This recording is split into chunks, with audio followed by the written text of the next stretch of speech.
नमस्कार. आज आपण एका अशा कथेबद्दल बोलणार आहोत जी खरंच मनाला स्पर्श करून जाते. ही गोष्ट आहे 3 पिढ्यांची आणि यात एका पिढीने घेतलेले निर्णय पुढच्या पिढीसाठी संधीची दारं कशी उघडतात हे एकाच संवादातून इतक्या सुंदरपणे उलगडतं ना. चला तर मग या कथेत जरा आत शिरून पाहूया. डोळ्यासमोर एक चित्र उभं करूया. एका जुन्या वाड्याचं. तिथे 3 स्त्रिया एकत्र बसल्या आहेत. एक आहेत ललिता, 70च्या घरातल्या, पण नजर आजही तितकीच तीक्ष्ण. दुसरी त्यांची मुलगी स्वरा, 40शीतली, जिने संघर्ष करून स्वतःची एक ओळख बनवली आहे. आणि तिसरी म्हणजे नात, मुग्धा, जी आज 7 समुद्रापार आपलं करिअर घडवतेय. म्हणजे बघा, ही काही साधीसुधी फॅमिली गेट टुगेदर नाहीये. हा तर जणू 3 वेगवेगळ्या युगांचा संवाद आहे. या तिघींना आपण फक्त व्यक्ती म्हणून नाही बघू शकत. त्या खरं तर प्रतीक आहेत. एका वेगळ्या काळाचं आणि सामाजिक बंधनांशी असलेल्या नात्याचं. ललिता, जिने कुटुंबासाठी त्याग करत स्वतःला कायम उंबरठ्याच्या आतच ठेवलं. स्वरा, जिने स्वतःच्या अस्तित्वासाठी संघर्ष केला आणि ती बरोबर त्या उंबरठ्यावर येऊन उभी राहिली. आणि मग येथे मुग्धा, जिने तोच उंबरठा सहज ओलांडला आणि स्वतःचं एक वेगळंच विश्व, एक स्वराज्यच निर्माण केलं. आणि मग मुग्धा एक सरळ प्रश्न विचारते, आणि हा प्रश्न असा आहे की तो अख्ख्या संवादाची दिशाच बदलून टाकतो.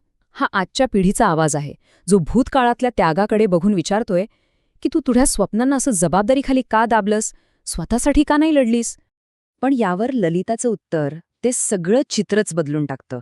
त्या म्हणतात, त्यांचा लढा घराबाहेरच्या जगाशी नव्हताच मुळी, तो होता घराला घरपण देण्यासाठी. त्यांनी त्याग केला याचा अर्थ त्या लढल्या नाहीत असं अजिबात नाही. उलट त्यांचा लढा वेगळा होता, त्यांचं मैदान वेगळं होतं, पण तो लढा तितकाच किंबहुना जास्तच महत्वाचा होता.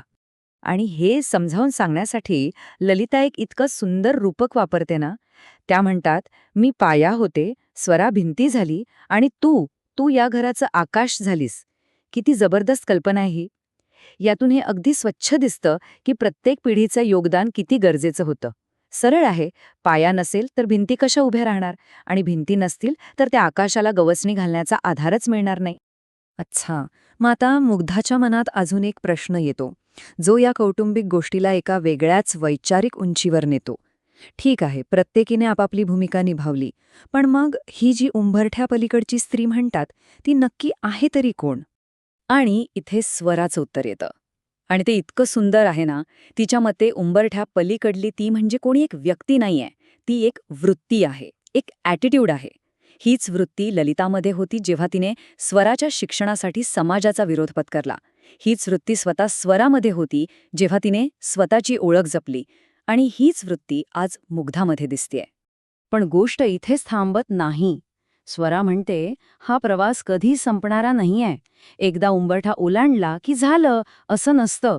उलट आयुष्याच्या प्रत्येक वळणावर एक नवा उंबरठा वाट बघत असतो.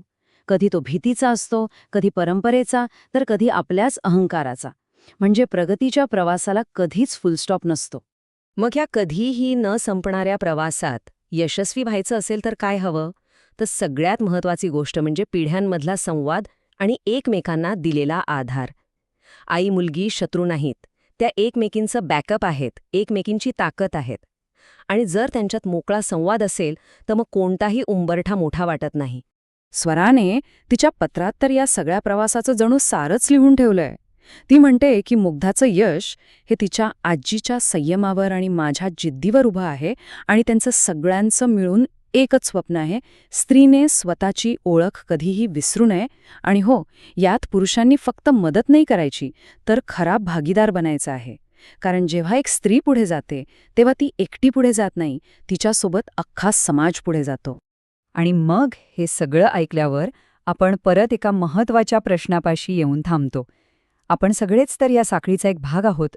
आपल्या आधीच्या पिढीने त्याग केला, संघर्ष केला, म्हणून आज आपण इथे आहोत. मग आपली काय भूमिका आहे? आपण आपल्या पुढच्या पिढीसाठी कोणता पाया घालतोय? विचार करायला लावणारा प्रश्न आहे, नाही का?